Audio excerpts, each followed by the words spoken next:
নমস্কার বন্ধুরা, তোমাদের সকলকে ডেস্টিনেশন কি ইউটিউব চ্যানেলে স্বাগত। তোমাদেরকে আমি আগের দিন বলেছিলাম যে ডাব্লিউবিপি, কেপি এবং এসএসসি ও রেল, ঠিক আছে, এই চারটা পরীক্ষাকে কেন্দ্র করে টপিক ভিত্তিক জিকে তোমাদেরকে করাবো।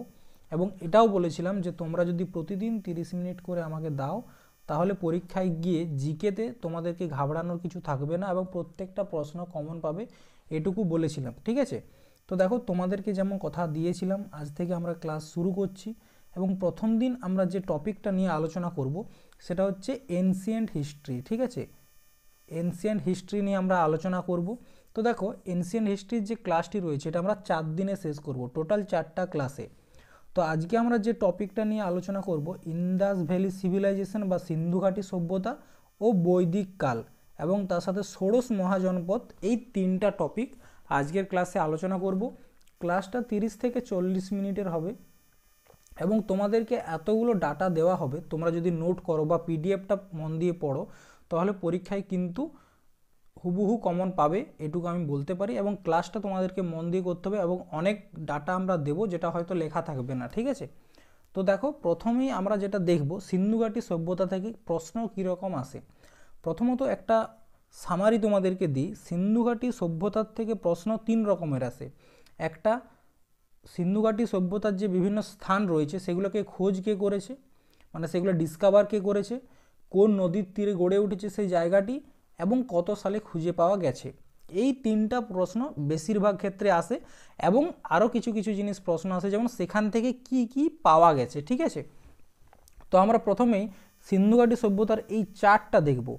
যেমন হড়প্পা সভ্যতা, ঠিক আছে, এই হড়প্পা সভ্যতাকেই বলা হয় সিন্ধু ঘাটি সভ্যতা, ঠিক আছে। তো হড়প্পা সভ্যতাটি কোন নদীর তীরে গড়ে উঠেছে? রাবি নদীর তীরে। এবং এটির খোঁজ কে করেছে? দয়ারাম সাহানি। কত সালে? 1921, ঠিক আছে। এটা খুব গুরুত্বপূর্ণ একটা পয়েন্ট। এরপর দেখো মহেঞ্জোদাড়ো। মহেঞ্জোদাড়ো সিন্ধু নদীর তীরে গড়ে উঠেছে। রাখালদাস ব্যানার্জি এটির আবিষ্কর্তা বা ডিসকভার করেছে। 1922 সালে এটা খুঁজে পাওয়া গিয়েছিল। লোথাল, ঠিক আছে, ভগবা নদীর তীরে এটি গড়ে উঠেছে। এস আর রাও, ঠিক আছে, তিনি আবিষ্কার করেছেন জায়গাটি। দেখো, এখানে আমরা হিন্দিতে থাকলেও, কারণ এটা আমার মানে প্রেজেন্টেশন তৈরি করতে সুবিধার্থে আমরা হিন্দিতে ছিল, হিন্দিতেই করেছি, কিন্তু তোমরা যখন পিডিএফটা পাবে সেখানে বাংলাতে পাবে, ঠিক আছে। এরপর দেখো কালীবাঙ্গা, এটাও খুব গুরুত্বপূর্ণ একটি জায়গা। এটা হচ্ছে তোমার ঘগ্গর নদীর তীরে। এই যে ঘগ্গর নদী আছে, এটাকে বৈদিক কালে কি বলা হয় জানো? সরস্বতী নদী, ঠিক আছে, এটাও কিন্তু মনে রাখবে। এই ঘগ্গর নদীকে বলা হয়েছে সরস্বতী নদী। অমলানন্দ ঘোষ এটি আবিষ্কার করেছিলেন 1951 থেকে 52 সালের সময়, ঠিক আছে। তারপর হচ্ছে রোপড়, এটাও খুব গুরুত্বপূর্ণ জায়গা, সতলুজ নদীর তীরে গড়ে উঠেছিল। যোগদত্ত শর্মা তিনি আবিষ্কার করেছিলেন জায়গাটি এবং 1953 থেকে 56, দেখো আবিষ্কার বলতে কি, খনন কার্যের মাধ্যমে সেই জায়গাটির খোঁজ পেয়েছিলেন, ঠিক আছে। তারপরে গুরুত্বপূর্ণ হচ্ছে চনহুদ্র, সিন্ধু নদীর তীরে গড়ে উঠেছে।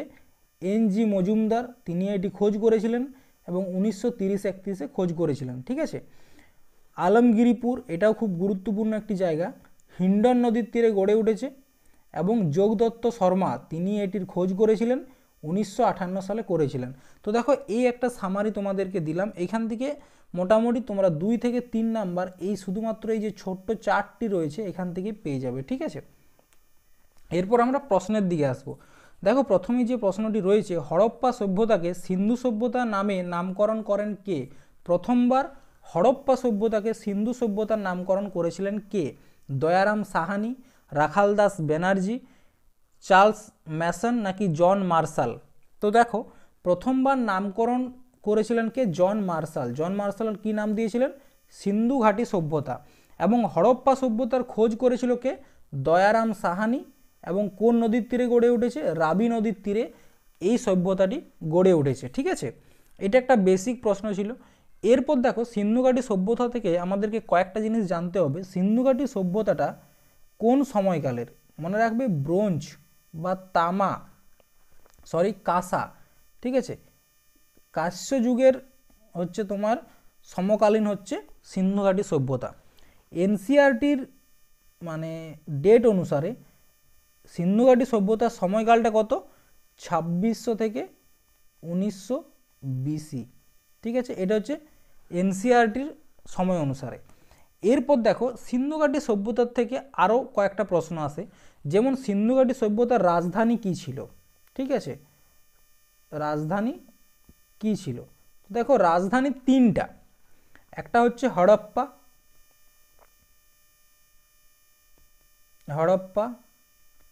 ঠিক আছে, বুঝতে অসুবিধা হচ্ছে হয়তো, ঠিক করে লিখছি, একটু ওয়েট করবে, হড়প্পা। ঠিক আছে, আর একটা হচ্ছে তোমার মহেঞ্জোদাড়ো,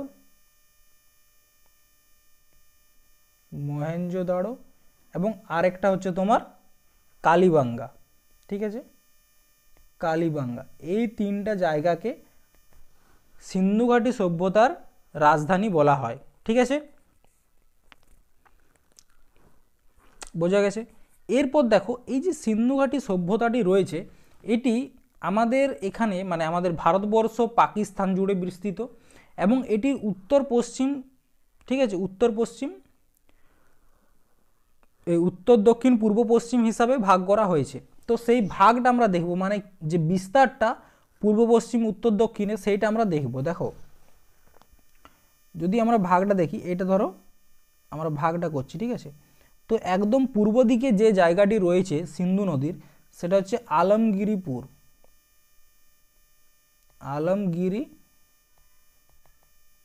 এটা হচ্ছে সিন্ধু ঘাটি সভ্যতা একেবারে পূর্ব দিকের জায়গা। এটা ভারতবর্ষের উত্তরপ্রদেশে অবস্থিত, এবং এই আলমগিরিপুরটা হিন্ডন নদীর তীরে গড়ে উঠেছে। ঠিক আছে, এরপর চলে এসো পশ্চিম দিকে। একদম পশ্চিম দিকে যে জায়গাটি রয়েছে সেই জায়গাটির নাম হচ্ছে সুতকা গেন্ডোর। ঠিক আছে, সুতকা গেন্ডোর, এটা কোথায় অবস্থিত? পাকিস্তানে অবস্থিত এই জায়গাটি। পাকিস্তানের কোথায়? বালুচিস্তান। ঠিক আছে, বালুচিস্তান। কোন নদীর তীরে এই জায়গাটি গড়ে উঠেছে? দশক নদীর তীরে। ঠিক আছে, পূর্ব পশ্চিম হয়ে গেল। এরপর উত্তর দক্ষিণ দেখব। উত্তর দিকে যে জায়গাটি রয়েছে সেটার নাম হচ্ছে মান্ডা। জায়গাটির নাম হচ্ছে কি? ঠিক আছে, এটা কোন তীরে? চেনাব নদীর তীরে। কোথায় অবস্থিত? জম্মু এবং কাশ্মীরে এই জায়গাটি অবস্থিত। এবং দক্ষিণে যে স্থানটি রয়েছে সেটার নাম হচ্ছে দেমাবাদ। কি নাম? দেমাবাদ। ঠিক আছে, এটি কোথায় অবস্থিত? ভারতবর্ষের মহারাষ্ট্রে অবস্থিত। এবং কোন নদীর তীরে জায়গাটি গড়ে উঠেছে? প্রবরা নদীর তীরে এই জায়গাটি গড়ে উঠেছে। ঠিক আছে, চলো এবারে নেক্সট দেখি। নিচের কোন হড়প্পান স্থান থেকে দম্পতির কবর, মানে হচ্ছে কি স্বামী স্ত্রীর কবর বা পুরুষ এবং স্ত্রীর কবর একসাথে পাওয়া গেছে? মহেঞ্জোদাড়ো, হড়প্পা, কালীবাঙ্গান নাকি লোথাল? তো দেখো এখানে কালীবাঙ্গান এবং লোথাল এই দুটি জায়গা থেকেই কিন্তু কি পাওয়া গেছে? কাপেল বুরিয়াল বা দম্পতির কবর। কিন্তু লোথাল থেকে 3টি কবর পাওয়া গেছে এবং কালীবাঙ্গান থেকে 1টি কবর পাওয়া গেছে। তো অপশানে যদি লোথাল থাকে সেক্ষেত্রে লোথাল উত্তর হবে, যদি অপশানে লোথাল না থাকে তখন কালীবাঙ্গান উত্তর করতে হবে। ঠিক আছে, দেখো কোন জায়গার থেকে আমরা কি কি পেয়েছি সেগুলো দেখে নিই একবার। যেমন হড়প্পা বা সিন্ধু সভ্যতার থেকে একটা হচ্ছে কুমারী দেবীর মূর্তি। ঠিক আছে, কবরস্থান পেয়েছি, যে কবরস্থানটির নাম হচ্ছে R37। ঠিক আছে, সিন্ধু ঘাটি সভ্যতাতে একটি খুব ফেমাস কবরস্থান আছে যেটার নাম হচ্ছে R37। তাছাড়া কি লিঙ্গ ও যোনির একটা পাথরের প্রতীক মূর্তি পেয়েছি, মাতৃদেবীর মূর্তি এবং পাশা, এই কয়েকটা জিনিস হড়প্পা থেকে পাওয়া গেছে। মহেঞ্জোদাড়ো থেকে কি পাওয়া গেছে? মহান শস্য ভাণ্ডার এবং মহান স্নান বলতে কি গ্রেট বাথ। এটা খুব গুরুত্বপূর্ণ, এই প্রশ্নটা তোমরা অনেক জায়গায় পাবে যদি PYQ করো, যে গ্রেট বাথ কোথায় ছিল? মহেঞ্জোদাড়ো। পশুপতি মহাদেবের মূর্তি কোথায় পাওয়া গেছে? মহেঞ্জোদাড়ো।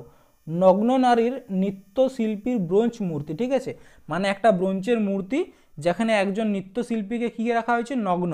এবং মানব কঙ্কালের একসাথে জড়িয়ে আছে। কি আছে? মানব কঙ্কালও পাওয়া গেছে। কোথায়? মহেঞ্জোদাড়ো, এবং এই জন্যই মহেঞ্জোদাড়োর অর্থের সব নামের অর্থ হচ্ছে মৃতকের টিলা, মৃতকের টিলা, ঠিক আছে, মৃতকের টিলা। এরপর দেখো চানহুদড়ো, এই জায়গাটাও খুব গুরুত্বপূর্ণ। এইখান থেকে কী পাওয়া গেছে? লিপস্টিক। লিপস্টিক কোথায় পাওয়া গেছে? চানহুদড়ো। তাছাড়া একটা ইটের উপর কুকুরের থাবার ছাপ পাওয়া গেছে, ঠিক আছে, কোথায় পাওয়া গেছে? চানহুদড়োতে। আর কি পাওয়া গেছে? পোড়ামাটির শিল্প, যেটাকে টেরাকোটা বলা হয়, সেটা কোথায় দেখতে পাওয়া গেছে? চানহুদড়োতে। লোথাল, লোথালে কি কি পাওয়া গেছে দেখো? দম্পতি সমাধি, দম্পতি সমাধি কোথায় পাওয়া গেছে? লোথাল, খুব গুরুত্বপূর্ণ। পাখি এবং শিয়ালের আঁকা জার, মানে একটা জারের উপর পাখি ও শিয়াল আঁকা ছিল, ঠিক আছে। এবং পোড়ামাটির মূর্তি, একটি ঘোড়া, একটা ঘোড়ার মূর্তি, যেটা পোড়ামাটি দিয়ে অর্থাৎ টেরাকোটা পদ্ধতিতে তৈরি। কালীবাঙ্গান, কালীবাঙ্গা যে জায়গা নামটি রয়েছে তার অর্থ হচ্ছে কালো চুড়ি, ঠিক আছে, কালো চুড়ি। এখান থেকে কি কি পাওয়া গেছে? লাঙ্গল মাঠ, মানে কি চাষ করা হয়েছে এরকম একটা জমি পাওয়া গেছে। সজ্জিত ইট, ডেকোরেটেড ইট পাওয়া গেছে। মেসোপটেমিয়ামের নলাকার সিল, সেটাও কিন্তু কালীবাঙ্গার থেকে পাওয়া গেছে। তাছাড়াও আরও অনেক জিনিস পাওয়া গেছে, যেমন যেমন কি পাওয়া গেছে? উটের হাড়, ঠিক আছে, কি পাওয়া গেছে? উটের হাড়। তাহলে উটের হাড় কোথা থেকে পাওয়া গেছে? সেটা হচ্ছে তোমার কালীবাঙ্গান, ঠিক আছে। তাছাড়া শৈল চিকিৎসা, মানে হচ্ছে তোমার সার্জারির যে প্রমাণ, সার্জারির প্রমাণ কোথা থেকে পাওয়া যায়? এই কালীবাঙ্গান থেকেই পাওয়া গেছে, বোঝা গেছে। তাছাড়া অগ্নিকুণ্ড একটা পাওয়া গেছে, অগ্নিকুণ্ড, মানে যেটা দেখে বোঝা যায় যে সেখানে যাগযজ্ঞ হতো, এবং কি পাওয়া গেছে? প্রচুর পশুর হাড় পাওয়া গেছে বা কঙ্কাল পাওয়া গেছে, যেগুলো দেখে বোঝা গেছে যে সেই সময় পশু বলিও হতো কিন্তু, ঠিক আছে। তারপর হচ্ছে রোপার, এই জায়গাটাতে কি পাওয়া গেছে? একটা কুকুর এবং একটা মানুষকে একত্রিতভাবে কবর দেওয়া হয়েছিল। কুকুর এবং মানুষের একসাথে কবর কোথায় পাওয়া গেছে? রোপারে। ধোলাভিরা, এখানে একমাত্র জায়গা যেখানে দুর্গ দেখতে পাওয়া গেছে এবং খেলার মাঠ দেখতে পাওয়া গেছে, ঠিক আছে।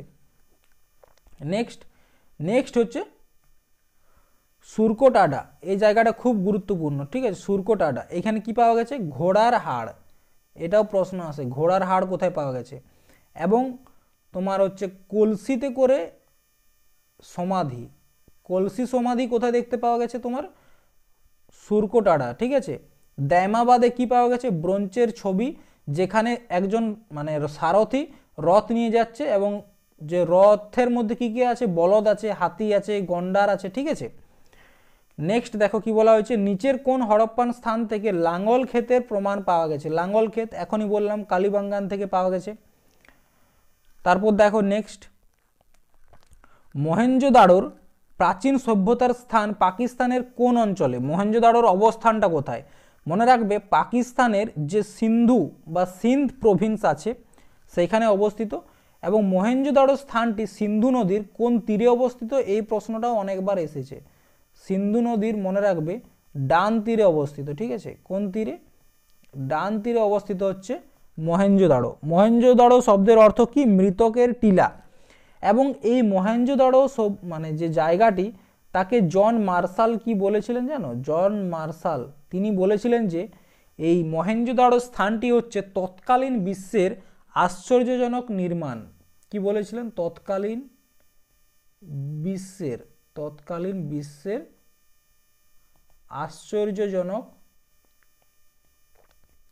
আশ্চর্যজনক নির্মাণ, ঠিক আছে।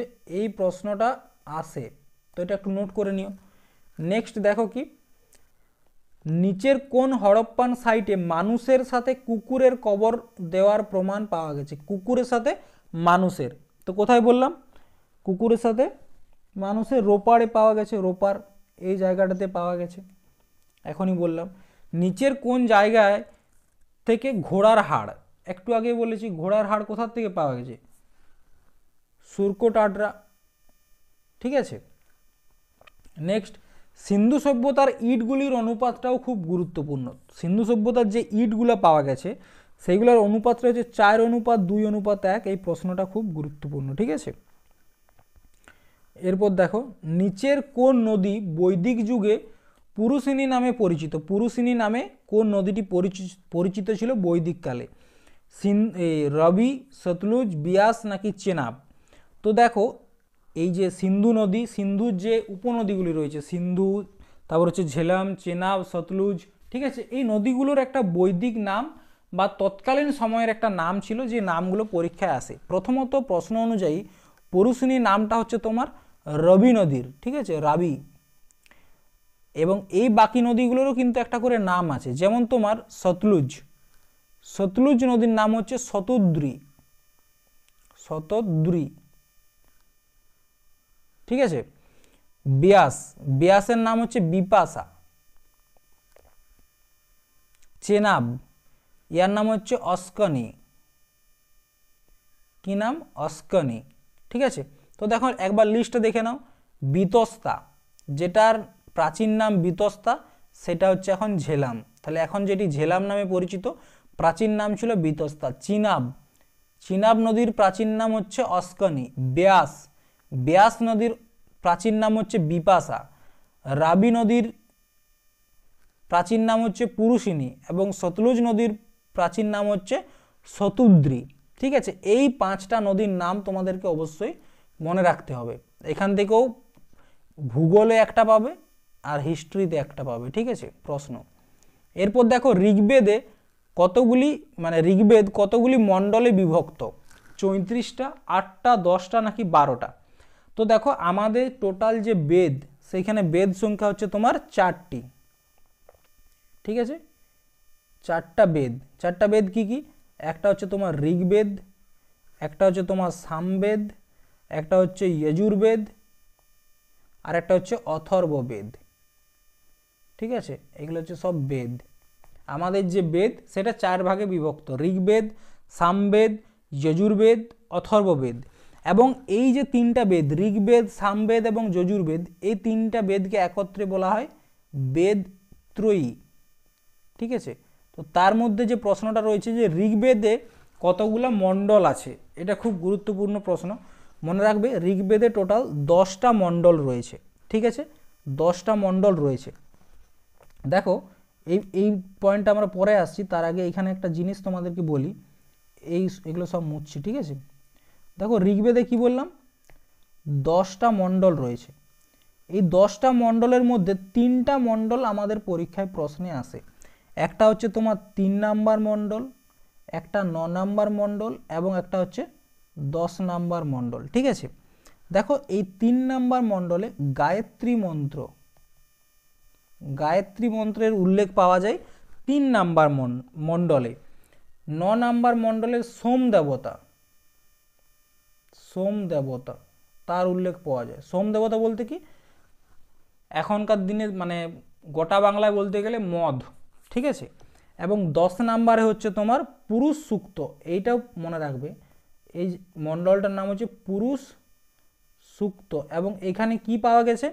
এখানে আমাদের যে 4টা বর্ণ, ব্রাহ্মণ, ক্ষত্রিয়, বৈশ্য এবং শূদ্র, এই 4টা বর্ণের উল্লেখ কোথায় পাওয়া যায়? 10 নাম্বার মণ্ডলে, ঠিক আছে। এরপর আমরা বেদ, বেদ সম্পর্কে কয়েকটা জিনিস আমরা দেখব। দেখো, বেদ, বেদ আমাদের 4টি, ঠিক আছে। একটা হচ্ছে তোমার ঋগ্বেদ, একটা হচ্ছে তোমার সামবেদ, একটা হচ্ছে যজুর্বেদ, আর একটা হচ্ছে অথর্ববেদ, ঠিক আছে। ঋগ্বেদ, সামবেদ, যজুর্বেদ এবং অথর্ববেদ, এই 3টা বেদকে একত্রে কি বলা হয়? বেদ ত্রয়ী, বেদ ত্রয়ী বলা হয়, ঠিক আছে। ঋগ্বেদ হচ্ছে সবথেকে প্রাচীন, মনে রাখবে, ঋগ্বেদ সবথেকে প্রাচীন। এবং ঋগ্বেদের যারা পূজারী হয়, মানে যারা পণ্ডিত বলে যাদেরকে, তাদেরকে বলা হয় হোত্র, ঠিক আছে। এবং ঋগ্বেদে আমাদের গাই মাতাকে বা গোমাতাকে কি বলা হয়েছে? অহন্যা বলা হয়েছে, অহন্যা বলা হয়েছে। এবং এখান থেকে একটা প্রশ্ন আসে, তোমরা যদি এনটিপিসি বা এসএসসি সিজিএল লেভেলের প্রশ্ন পরীক্ষা দাও, তখন প্রশ্নটা পাবে যে ঋগ্বেদের মিল, ঋগ্বেদের সাথে কোন ভাষার গ্রন্থের মিল পাওয়া যায়? মনে রাখবে ঋগ্বেদের সাথে ইরানি ভাষার একটা গ্রন্থ রয়েছে। কি ভাষা? ইরানি ভাষার একটি গ্রন্থ রয়েছে, যে গ্রন্থটির নাম হচ্ছে তোমার যোদাবস্তা। ঠিক আছে, যোদাবস্তা। তো এই যে গ্রন্থটি রয়েছে যোদাবস্তা, তার সাথে ঋগ্বেদের মিল পাওয়া যায়। ঠিক আছে, সামবেদ। এরপর দেখো আমরা সামবেদ সম্পর্কে দেখব। সামবেদকে বলা হয় ভারতীয় সঙ্গীতের জনক। কিসের? ভারতীয় সঙ্গীত, মিউজিক, ইন্ডিয়ান মিউজিকের জনক বলা হয় সামবেদকে। এবং এই সামবেদের যারা পূজারী হয় তাদেরকে বলা হয় উদ্গাতা। ঠিক আছে, এই একটা পয়েন্ট এখানে মনে রাখতে হবে। এরপর চলে এসো যজুর্বেদ। যজুর্বেদকে দুভাগে ভাগ করা যায়, একটা হচ্ছে কৃষ্ণ যজুর্বেদ, একটা হচ্ছে শুক্ল যজুর্বেদ। ঠিক আছে, যজুর্বেদের মধ্যে আমরা একমাত্র কি দেখতে পাই? যাগ এবং যজ্ঞের যে যাগযজ্ঞের যে প্রসেস, সেইগুলো আমরা কোথায় দেখতে পাই? যজুর্বেদে দেখতে পাই। এবং যজুর্বেদের যারা পুরোহিত হয় তাদেরকে কি বলা হয়? অথর্বীয় বলা হয়। ঠিক আছে, এরপর চলে এসো অথর্ববেদ। সবথেকে নবীনতম বেদ হচ্ছে অথর্ববেদ, এবং এই বেদটাকে বলা হয় ব্ল্যাক ম্যাজিকের বেদ। ব্ল্যাক ম্যাজিক, তন্ত্র মন্ত্র যত রকমের ব্ল্যাক ম্যাজিক আছে সব এখানে দেখতে পাওয়া যায়। এই বেদটিকে লিখেছেন অথর্বা ঋষি। অথর্বা ঋষি, ঠিক আছে, অথর্বা ঋষি লিখেছেন। এবং এই বেদেই বলা হয়েছে সভা ও সমিতি। দেখো এই জিনিসটা হয়তো তোমরা বুঝতে পারছো না সভা এবং সমিতি কি, কিন্তু পয়েন্টটা মনে রাখবে, সভা ও সমিতিকে কি বলা হয়েছে? প্রজাপতির দুই কন্যা। ঠিক আছে, তাহলে সভা সমিতিকে প্রজাপতির দুই কন্যা কোন বেদে বলা হয়েছে? অথর্ব বেদে বলা হয়েছে। ঠিক আছে, এরপর একটা জিনিস দেখো, বেদ হলো ঋগ্বেদ, সামবেদ, যজুর্বেদ এবং অথর্ববেদ। তার মধ্যে ঋগ্বেদকে কি বলা হয়? অপুরুষেয়। বেদকে কি বলা হয়? অপুরুষেয়, মানে কারুর দ্বারা লেখা হয়নি, এটা ভগবানের সরাসরি বাণী বলে ধরে নেওয়া হয়েছে। কি? বেদকে ধরা হয়েছে। কিন্তু অথর্ববেদ সবথেকে নবীনতম এবং অথর্বা ঋষি এটি লিখেছেন। ঠিক আছে, নেক্সট প্রশ্নের দিকে এসো। বৈদিক স্তোত্রের প্রধান সংগ্রহকে কি বলা হয়? বৈদিক স্তোত্রের প্রধান যে সংগ্রহ তাকে কি বলা হয়? সূত্র, পদ, সংহিতা নাকি মুখ? কি বলা হয়? সংহিতা বলা হয়। ঠিক আছে, নেক্সট, ঋগ্বেদের কতগুলো স্তোত্রের সংকলন রয়েছে? ঋগ্বেদের স্তোত্রের সংকলন 1028, 1076, 1124, 1152। মনে রাখবে ঋগ্বেদের যে স্তোত্র রয়েছে টোটাল 1028টি স্তোত্র রয়েছে। কতগুলি? 1028টি স্তোত্র। দেখো ওইখানে যেগুলো আমরা পয়েন্টগুলো মিস আউট করেছি সেগুলো কিন্তু প্রশ্নের মাধ্যমে তোমাদের সাথে আলোচনা করছি। এরপর দেখো সভা ও সমিতি, প্রজাপতির কন্যা, এই পংক্তিগুলো কোন বেদে লেখা রয়েছে? এখনই বললাম ঋগ্বেদ, সামবেদ, যজুর্বেদ, অথর্ববেদ। কোনটায়? অথর্ববেদে লেখা রয়েছে। ঠিক আছে, নেক্সট, নিচের কোন গ্রন্থ বেদান্ত নামে পরিচিত? বেদ, ব্রাহ্মণ গ্রন্থ নাকি আরণ্যক নাকি উপনিষদ? মনে রাখবে উপনিষদ, এই উপনিষদকে বলা হয় বেদান্ত, মানে বেদের অন্ত। ঠিক আছে, কি বলা হয়? বেদান্ত কাকে বলা হয়? উপনিষদকে। ব্রাহ্মণ গ্রন্থটা কি? দেখো বেদের ভাষা অনেক কঠিন, তো বেদকে সরলভাবে বোঝানোর জন্য যে গ্রন্থটা লেখা রয়েছে তাকে বলা হচ্ছে ব্রাহ্মণ গ্রন্থ। ঠিক আছে, আরণ্যক কি? বানপ্রস্থের সময় বেদকে জঙ্গলে পড়া হতো, তার জন্য তখন তাকে বলা হচ্ছে আরণ্যক। এবং উপনিষদ, উপনিষদ শব্দের অর্থ হচ্ছে দুভাগে। দেখো উপনিষদকে দুভাগে ভাগ করা হয়, একটা হচ্ছে উপ আর একটা হচ্ছে নিষদ। উপনিষদ মানে হচ্ছে কি? উপ মানে হচ্ছে সমীপ বা কাছে, আর নিষদ মানে হচ্ছে তোমার বসা। ঠিক আছে, আমরা যেমন বসে থাকি সেই বসা। তাহলে উপনিষদ মানে হচ্ছে সমীপে বসা, কাছে বসা। তো উপনিষদ শব্দের যে অর্থ সেটা হচ্ছে গুরুর সামনে বসে শিক্ষা লাভ করাকে বলা হচ্ছে উপনিষদ। ঠিক আছে, এরপর দেখো এখানে কয়েকটা তথ্য তোমাদেরকে দিই। উপনিষদ, ঠিক আছে, উপনিষদ থেকে কয়েকটা জিনিস আমাদেরকে জানতে হবে। উপনিষদ, ঠিক আছে, উপনিষদ আমাদের টোটাল উপনিষদের সংখ্যা হচ্ছে 108টি। তার মধ্যে 3টা উপনিষদ থেকে প্রশ্ন আমরা পেয়ে থাকি। একটা হচ্ছে জবাল উপনিষদ, জবাল উপনিষদ, আর একটা হচ্ছে তোমার মুন্ডক উপনিষদ,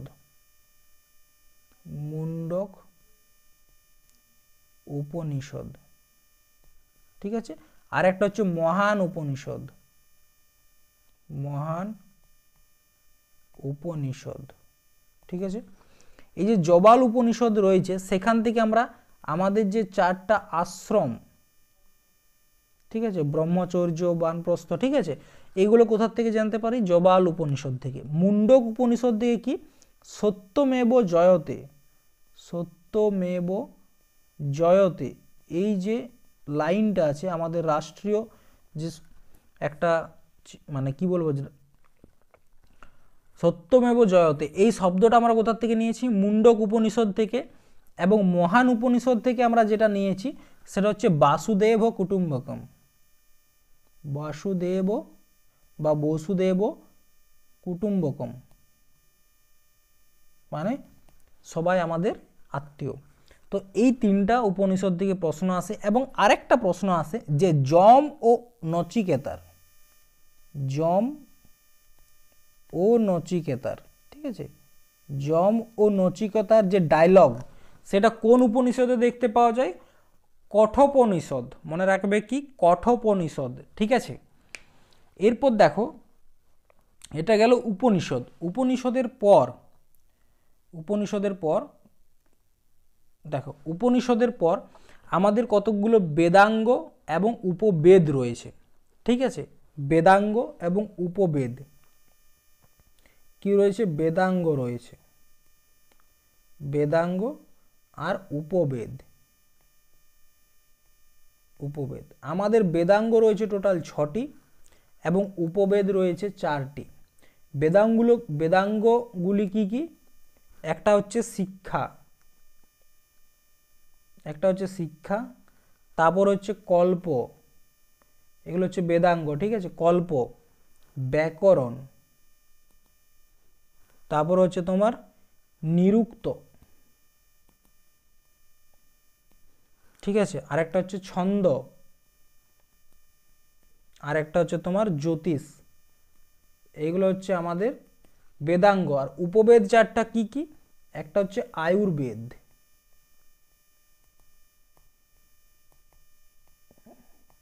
আয়ুর্বেদ, গন্ধর্ববেদ, ঠিক আছে, 3 নাম্বার হচ্ছে তোমার শিল্পবেদ এবং 4 নাম্বার হচ্ছে তোমার ধনুর্বেদ, ঠিক আছে। এটা হচ্ছে আমাদের টোটাল 4টা উপবেদ। আয়ুর্বেদের জনক ধন্বন্তরী, তারপর হচ্ছে গন্ধর্ববেদ ভরতমুনি, শিল্পবেদ বিশ্বকর্মা, ধনুর্বেদ বিশ্বামিত্র, ঠিক আছে। এরপর দেখো মহাজনপদ, আমাদের যে 16টা মহাজনপদ রয়েছে সেখান থেকে প্রশ্ন আসে যে কোন মহাজনপদের কোনটা রাজধানী। যেমন ধরো প্রশ্ন এলো যে মগধের রাজধানী কি ছিল বা অঙ্গের রাজধানী কি ছিল। তো দেখো, অঙ্গের রাজধানী ছিল তোমার চম্পা, মগধের রাজগীর, কাশীর কাশী, বৎস, কৌশাম্বী, কোশলা, শ্রাবস্তি, সুরসেন, মথুরা, কুরু, ইন্দ্রপ্রস্থ, চেদি, তোমার সতীবাই, অবন্তী, উজ্জৈন, অসমক, पैठान, ठीक है।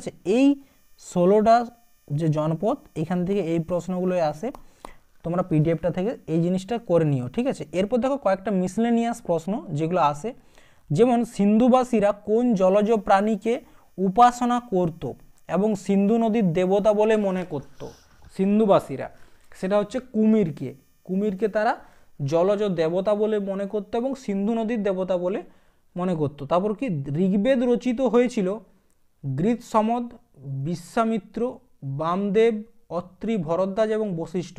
তাদের মধ্যে কাকে গায়ত্রী মন্ত্রের রচয়িতা যেটি তৃতীয় মণ্ডলে উল্লেখ আছে। গায়ত্রী মন্ত্রের রচয়িতা হচ্ছে বিশ্বামিত্র। ঠিক আছে, কোন বেদ রাজসূয় যজ্ঞর বর্ণনা রয়েছে? রাজসূয় যজ্ঞ আগে মহাভারত কালে দেখবে যুধিষ্ঠির করেছিল রাজসূয় যজ্ঞ, তো সেটির উল্লেখ যজুর্বেদে রয়েছে। ঠিক আছে, শেষ বেদে অথর্ববেদ রচনা করেছিলেন অথর্বণ এবং অঙ্গরীশ ঋষিরা, অতএব এটি অন্য কোনো নামে পরিচিত।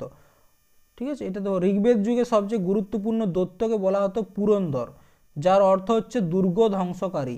এই দৈত্যের অন্য বিখ্যাত নাম কি ছিল? অন্য নাম ছিল ইন্দ্র। ভরত ও তৃৎসু আর্যদের যুদ্ধবংশ ছিল, তাদের পুরোহিতরা কোথায় কি নামে ছিল? বশিষ্ঠ। ভরত বংশের পুরোহিত কে ছিল? বশিষ্ঠ। ভরত বংশ এবং তার সাথে 10টি রাজার যুদ্ধ হয়েছিল, সেটা কি নামে পরিচিত? 10 রাজার যুদ্ধ নামে পরিচিত। ঠিক আছে, যাকে বলা হয়েছে পৃথিবীর প্রাকৃতিক নিয়মের রক্ষক, কাকে বলা হয়েছে? ঋতুর রাজা বরুণকে। ঠিক আছে, এই কয়েকটা প্রশ্ন গুরুত্বপূর্ণ। তাছাড়া কি পানীয়ের ঈশ্বর কাকে বলা হতো? সোম দেবতাকে। কি বলা হচ্ছে? সেই গুরুত্বপূর্ণ দেবতা কে ছিলেন যিনি দেবতাদের পুরোহিত এবং মানুষ ও দেবতার মধ্যে মধ্যস্থকারী হিসাবে বিবেচিত হয়? কে হচ্ছে? আগুন বা অগ্নি। নবম মণ্ডলের স্তোত্রগুলি প্রধানত কোন দেবতাকে উৎসর্গ? সোম দেবতাকে উৎসর্গ করে। ঠিক আছে, বৈদিক যুগের বিবাহের 8টি রূপে স্বীকৃতি ছিল, তার মধ্যে প্রেমের বিবাহকে কি বলা হয়? ঠিক আছে, 8 রকমের বিবাহ ছিল, তার মধ্যে প্রেমের বিবাহকে কি বলা হতো? গন্ধর্ব বিবাহ। অথর্ববেদে কাকে মৃতদের দেবতা বলা হয়েছে? অথর্ববেদে মৃতদের দেবতা কাকে বলা হয়েছে? পরীক্ষিতকে বলা হয়েছে। তাহলে পরীক্ষিতকে কি বলা হয়েছে? মৃতদের দেবতা। এরপর দেখো, আমাদের প্রত্যেকটা বেদের একটা করে ব্রাহ্মণ গ্রন্থ রয়েছে, একটা করে আরণ্যক গ্রন্থ রয়েছে এবং একটা করে উপনিষদ। যেমন ঋগ্বেদ, ঋগ্বেদের ব্রাহ্মণ গ্রন্থ এত্রয়, আরণ্যক এত্রয়, উপনিষদ এত্রয়। সামবেদ পঞ্চবিশ, জমিনীয় আর একটা হচ্ছে কেন। শুক্ল যজুর্বেদ শতপথ। ঠিক আছে, কৃষ্ণ যজুর্বেদ। অথর্ববেদের হচ্ছে গোপথ, এটা খুব গুরুত্বপূর্ণ। গোপথ ব্রাহ্মণ গ্রন্থ কিসের? অথর্ববেদের। তো দেখো, সিন্ধুঘাটি সভ্যতা এবং বৈদিক কাল থেকে যে প্রশ্নগুলো আসে, যেগুলো তোমরা প্রত্যেকটা পরীক্ষাতে পাবে, সেগুলো আজকে তোমাদের সাথে আলোচনা করেছি। পরবর্তী ক্লাসে আমাদের যে অন্যান্য ধর্ম, যেমন বৌদ্ধ ধর্ম, জৈন ধর্ম, শিখ ধর্ম এবং আরও অন্যান্য যে প্রশ্নগুলো রয়েছে, যেমন যে বিষয়টা নিয়ে আলোচনা করব সেটা হলো কি, দেখে নাও পরের দিন যে ক্লাসটা হবে সেটা হচ্ছে তোমার, এক মিনিট, হ্যাঁ, জৈন ধর্ম, বৌদ্ধ ধর্ম এবং অন্যান্য ধর্মের সাথে আমাদের যে কিছু মানে এনসিয়েন্ট কালের রাজবংশ ছিল তাদেরকে নিয়ে আলোচনা করব। ঠিক আছে, তো আজকে এই পর্যন্তই। তোমরা যারা এই ক্লাসটা কন্টিনিউ করতে চাও তারা কমেন্টে অবশ্যই কন্টিনিউ বলে বা তোমাদের নিজেদের ইচ্ছা মতো একটা কমেন্ট করবে। তোমরা যদি রেসপন্স ঠিকঠাকভাবে দাও তাহলে কিন্তু এই ক্লাসটা কন্টিনিউ করব। ঠিক আছে, তো আজকে এই পর্যন্তই। যারা নতুন ক্লাসটা দেখলে তারা অবশ্যই চ্যানেলটিকে সাবস্ক্রাইব করে রাখো। থ্যাংক ইউ, ধন্যবাদ, জয় হিন্দ।